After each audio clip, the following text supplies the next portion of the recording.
Now, let me present to you the Lego Movie.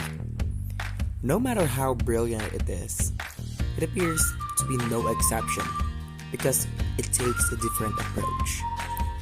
The film begins with a great Gandalf and Morpheus-like mystic Vitruvius, voiced hilariously by Morgan Freeman, making up the prophecy about the special on the spot while being terrorized by Lord Business, the city mayor and the villain of the story.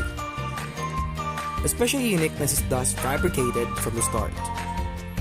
Emmett, an ordinary construction worker who follows every instructions in the manual on how he should live in their city. Emotions, actions, and responsibilities are all dictated by that book, which were designed for them individually. Then one day, he's told that by discovering a sacred object known as the Piece of Resistance, he has fulfilled a prophecy and has become the Special, the most interesting and more important person in the universe.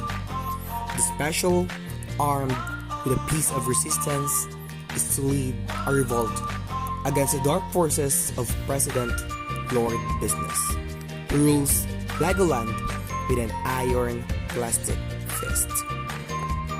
When our protagonist Emmett begins to realize his destiny, later on we realize that he is living a fictionist dream.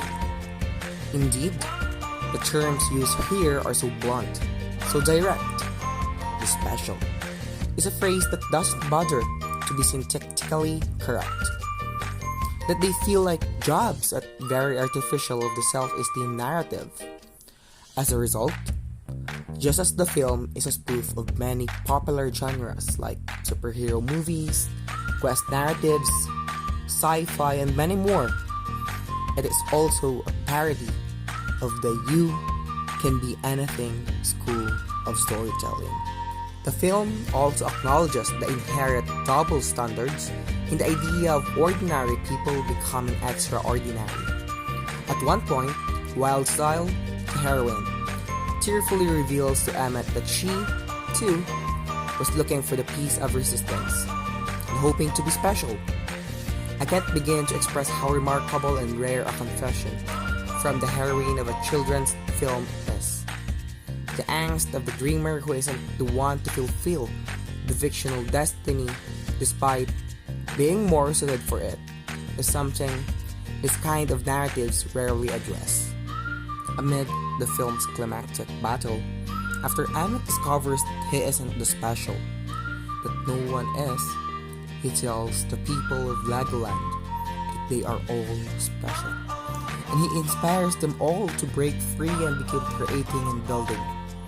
As a result, the people rise and begin conjuring up cars, planes, weapons, all sorts of crazy vehicles and other instruments, and whatever else they can think of in their battle against the Lord Business force.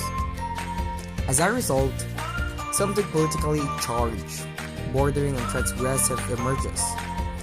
It's a downright proletarian Lego revolution, taking place at the pinnacle of the most capitalist of film genres, the toy-based children's film. Remember, the film's antagonist is named Business.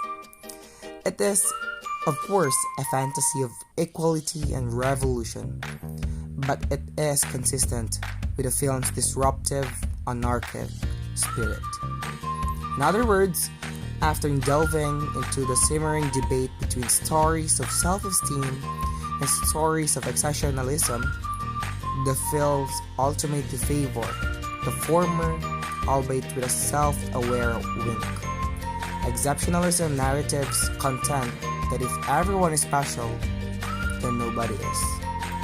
The Lego Movie responds with a slight retort: everyone is special because nobody is.